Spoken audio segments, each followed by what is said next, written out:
proceso de firmas, mostró la verdadera faz de la militarización del poder. Como representante del Estado venezolano era imposible seguir cumpliendo con mi misión. Crece el clima de represión. Se intensifican las citaciones y detenciones arbitrarias a importantes figuras de la oposición. Estas medidas de amedrentamiento político evidencian la intervención que tiene el Poder Ejecutivo sobre el Poder Judicial. Pero lo que termina por quebrantar el principio de la separación de poderes es la aprobación de la nueva ley del Tribunal Supremo de Justicia, TSJ, que permite el control del gobierno sobre el Poder Judicial, ya que deja en manos de la precaria mayoría que tiene el oficialismo en la Asamblea Nacional el nombramiento y la destitución de los magistrados del Tribunal Supremo, violando con ello lo establecido en la Constitución. La aprobación de esta ley genera que organizaciones internacionales como Human Rights Watch se pronuncien sobre el peligro que representa para la democracia la aplicación de esta nueva normativa legal. Creemos que el actual gobierno tiene una enorme responsabilidad en lo que tiene que ver con el debilitamiento de la autonomía e independencia del Poder Judicial aquí en Venezuela.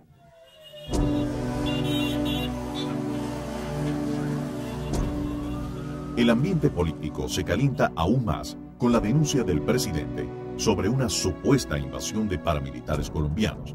Y aunque el gobierno intenta involucrar a la Coordinadora Democrática con este oscuro episodio, la oposición no cae en provocaciones y persevera en la ruta democrática y electoral encarnada en el referéndum revocatorio. En este contexto, del 28 al 30 de mayo, se realiza en todo el país el proceso de reparos, que busca validar 525.118 firmas para activar el referéndum revocatorio contra el presidente Chávez, jornada que se efectúa con la presencia de observadores internacionales, tanto del Centro Carter como de la OEA.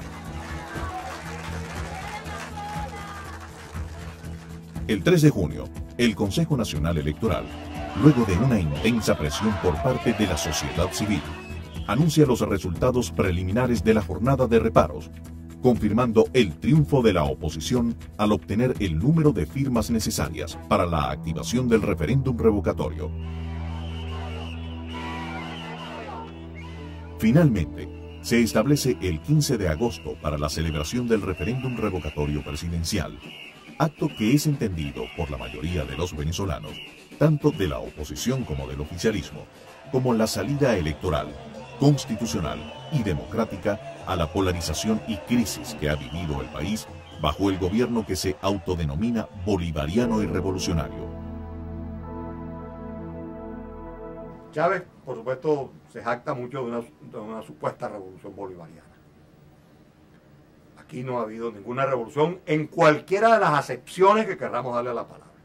Este gobierno tomó la pobreza en el país con 57% en el año 99 y la está entregando a mediados del año 2004 con un 73% de pobreza.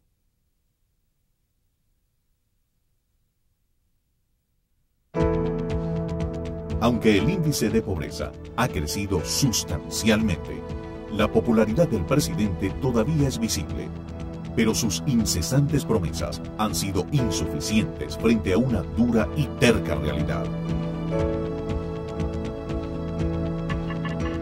Asumamos nuestra culpa. Yo de primero seré el primer culpable si hay niños abandonados en Venezuela. Sin embargo, el número de niños en las calles no ha dejado de crecer en estos 5 años. En el Palacio de Gobierno no funciona ninguna universidad para los jóvenes venezolanos. Los aviones siguen aterrizando en el aeropuerto de La Carlota y no se ha construido ningún parque ecológico en sus instalaciones.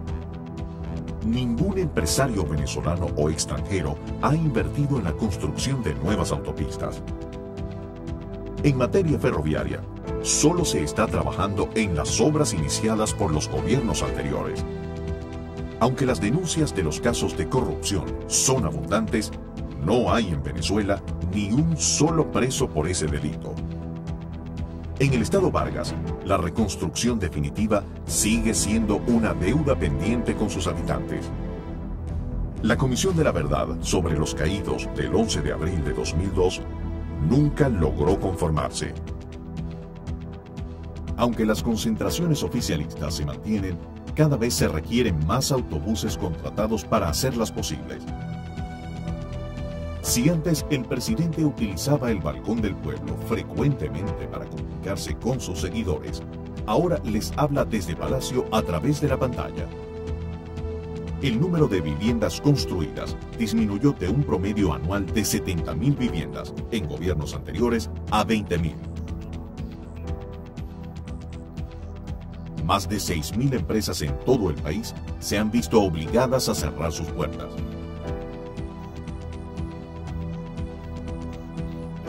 El número de trabajadores informales ha aumentado en más de 1 millón de venezolanos.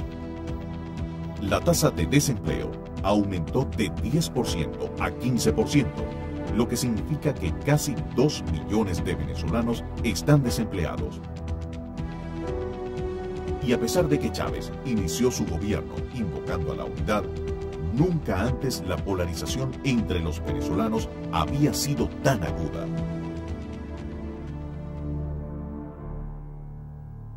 A diferencia de otros países latinoamericanos, Venezuela ha logrado convivir sin guerras civiles por más de un siglo y en democracia durante los últimos 46 años. Sin embargo, es una nación de paradojas.